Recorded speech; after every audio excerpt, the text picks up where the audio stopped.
face and look at his face. I know, bro. I got hit with what? 2 little right hands the whole fight. How many hooks did he get? Amazing performance from Rolly. Appreciate y'all, man. Yeah, Fellas, I'm sorry. Rolly fought good, bro. Yeah. Appreciate y'all. What did you just think just overall? It was a good box. It was a good boxing performance by Rolly. Tio probably took over with his activity towards the end, but if you really pay attention and look, Rolly was landing big blows and not getting hit in the first half of the fight. Wait, so how'd you see it? Man, it's a banger, huh? Good fight, bro. Yeah, you wanted to see them run it back? Hell yeah.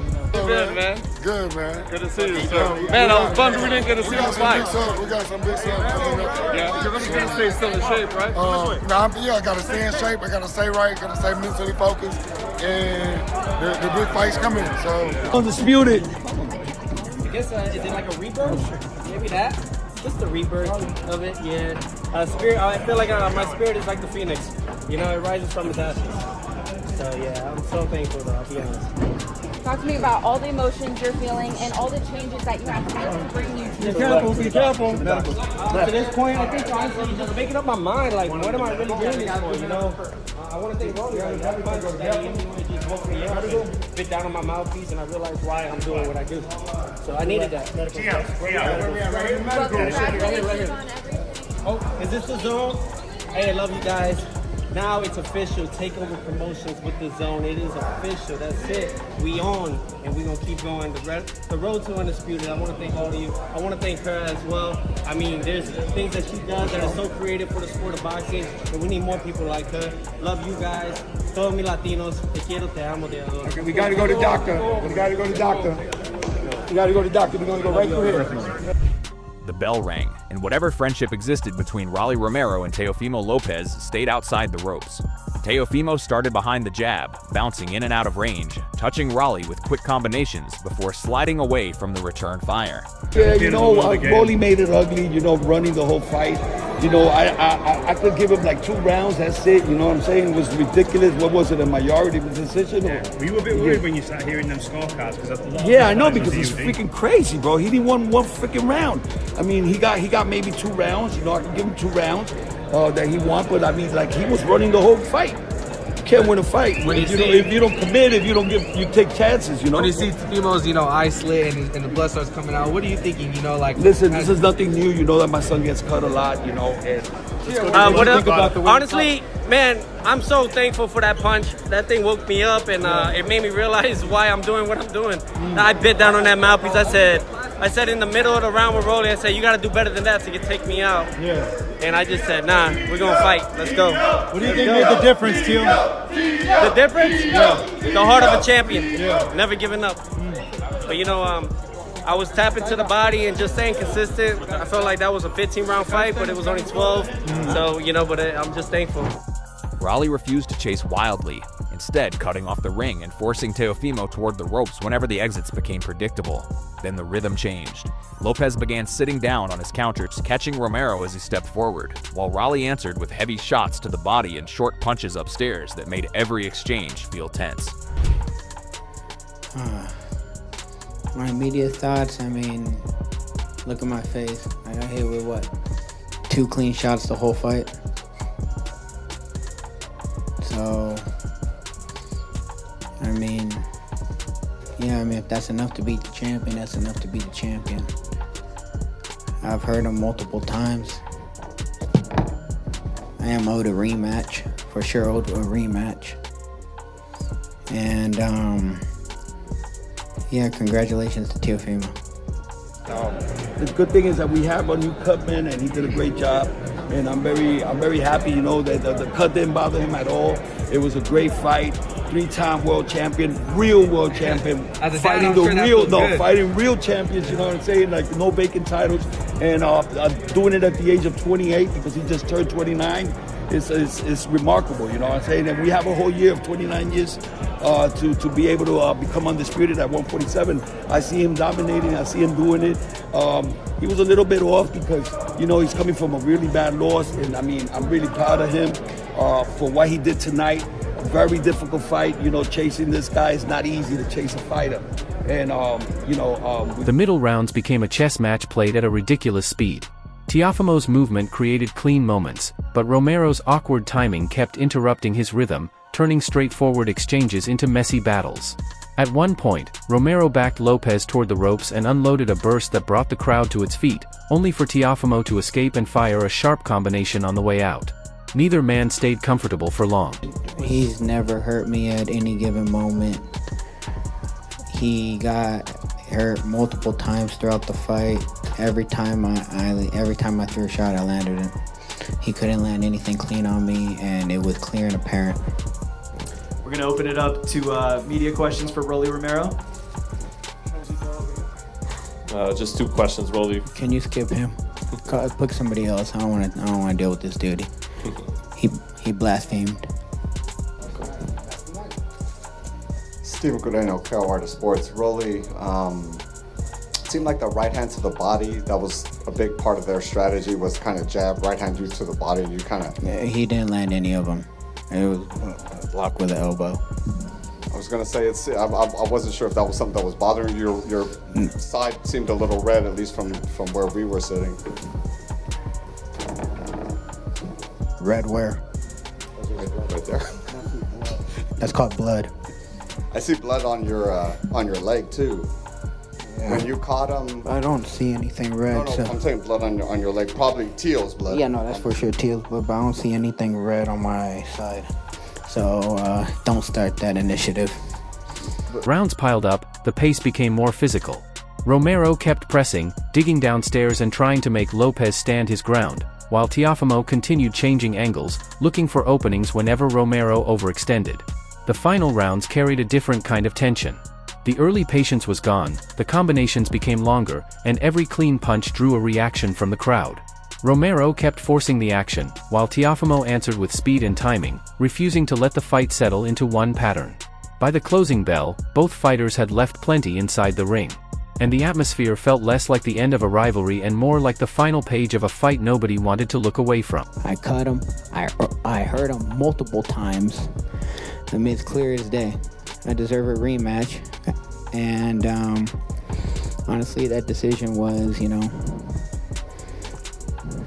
self-explanatory, man. It's not, Thank you, Rolly. Thank you for coming up here, answering questions. I know it didn't go your way, but hoping to see you again soon. Any final words from you? God bless everybody. I thank my Lord and Savior Jesus Christ. I thank my man right here, Louis DeCuba Jr. If it wasn't for him and Al Heyman, I wouldn't be where I'm at today.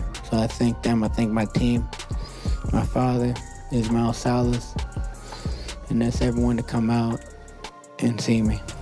Thank you. Rolly, thank you so much.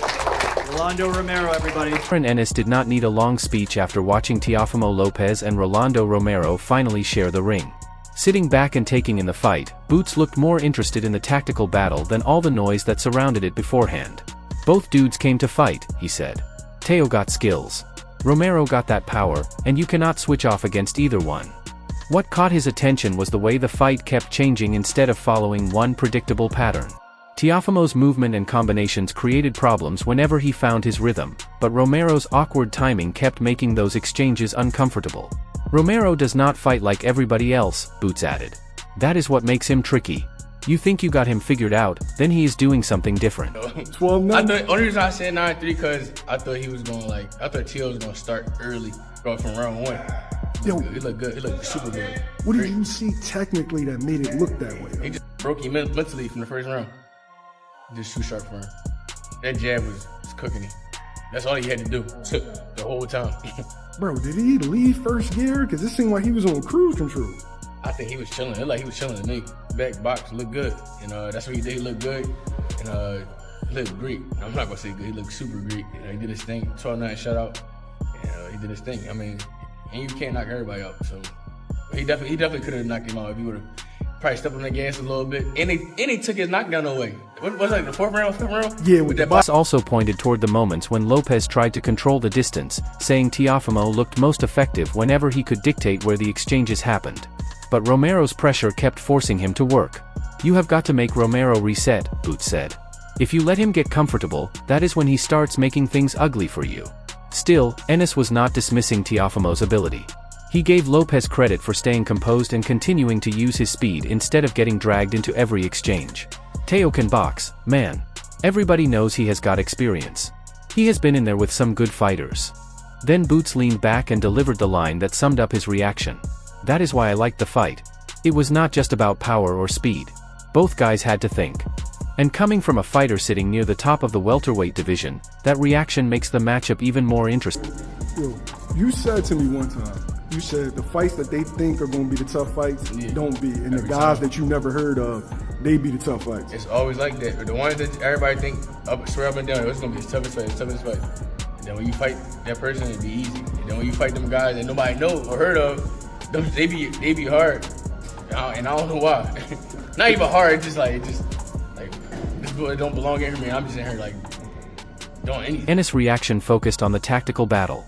But when Eddie Hearn weighed in, the conversation took a completely different turn because Hearn was not watching Rolly Romero versus Teofimo Lopez like a fan waiting for one big punch. He was watching it like a promoter looking at what the performance could mean for the entire welterweight picture. That was a serious fight, Hearn said. Forget all the talking before it. Both men had moments. Both had to make adjustments. And neither guy got the luxury of having everything go exactly to plan. He was particularly impressed by the way the fight kept changing shape. Romero is awkward. He is strong and he brings something you cannot really prepare for in a traditional way, Hearn added. But Teofimo has that pedigree. He knows how to fight at the highest level. What seemed to catch Hearn's attention most was the tension between Romero's pressure and Teofimo's movement. I was really pleased for him that he turned his life around. Like, the difference between that and seeing him here on Fight Week, he looked great. Like, his face looked fresh again, great looking kid. And I was thinking, wow, he's back, and I didn't think we'd see him again.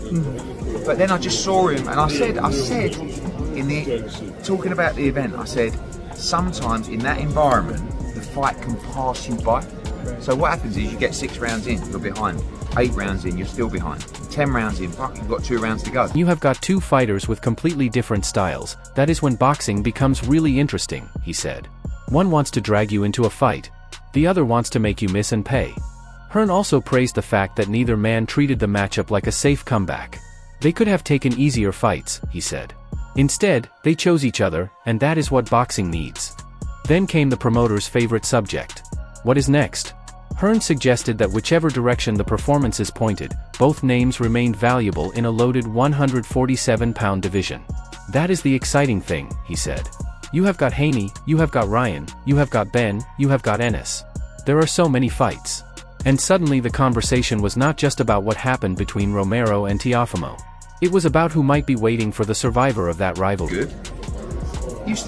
You know what to expect, but it definitely has an effect. But it was a smaller stadium. You could have gone to Arthur Ashe. That's all right. You know, step by step. I said before, like, you know, we saw behind closed doors that kind of atmosphere definitely has an effect on performance. Right. But you know you know what to expect, and I just feel like, you know, I was actually quite not disappointed. Hearn's view brought the business side into focus, but Andre Ward breaks the fight down from a completely different angle, stripping away the promotion and looking straight at the boxing itself. This was a fight where you had to make decisions, Ward said. You could not just rely on one thing for 12 rounds. Ward praised Teofimo's ability to create space and change angles, but he also highlighted the difficulty of dealing with Romero's unusual rhythm. Romero does not give you a clean picture, he explained. He is not standing there giving you the same look every time. That forces you to stay disciplined. For Ward, the biggest story was not one spectacular exchange. It was the constant battle over positioning.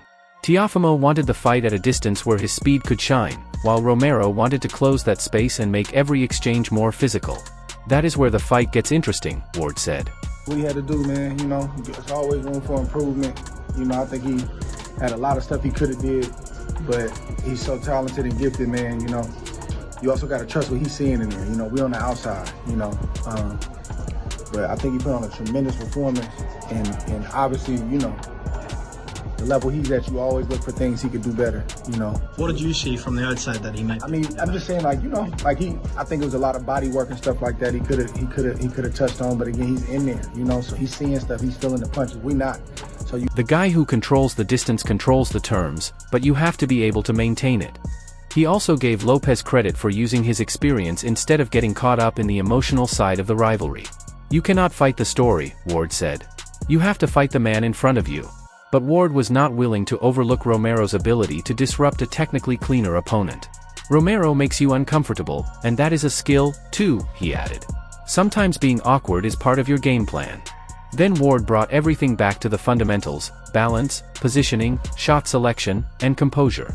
At this level, little mistakes become big moments, he said. You can have all the talent in the world, but if you lose your discipline, the fight changes. And with that, Ward's reaction cuts through all the noise surrounding Romero and Teofimo. This was not simply a battle of personalities. It was a test of who could impose their style without losing control. Put on the show. What he tried to get going, he just wasn't allowed to. So it's just the distance and range that should perfected throughout the years, and then making him pay when he does that discourages him to not want to punch anymore. And I think he was out of answers in the first round. Honestly, I think he didn't really have any answers. When Teo starts doing little certain things with his hands and starts playing the clown game, he out of answers. He's down to just one shot. So just stay focused, stay locked in, and you know, was at 4 divisions now? 26, 30. Ward's breakdown brought the fight back to fundamentals, but Robert Garcia takes a more practical approach, focusing on the adjustments, discipline, and small details that separate a good performance from a great one. This was a difficult fight to prepare for, Garcia said. Romero gives you different looks, and Teofimo has the speed to make you pay if you make the wrong move. Garcia gave Lopez credit for his ability to create space and fire combinations, but he was not overlooking Romero's pressure. You cannot just stand in front of Romero, he explained. You have to make him turn, make him reset, and do not let him get comfortable. That became one of the biggest themes in Garcia's reaction. He pointed toward Romero's awkward rhythm as something that can disrupt a technically cleaner fighter. Romero does not need to look pretty, Garcia said. He needs to make you fight his kind of fight. A lot of success with his dad. Look, everybody was happy when he beat Loma. What a great teamwork. Josh Taylor, dad and yep. son, that shit works. Then his performance against Josh Taylor, sensational, epic. Great job. Junior, great job. Teofimo, senior and junior, whatever. But now they got a little lost. You remember Derrick James against with Spence against Crawford? Derrick James got a little lost too because he had never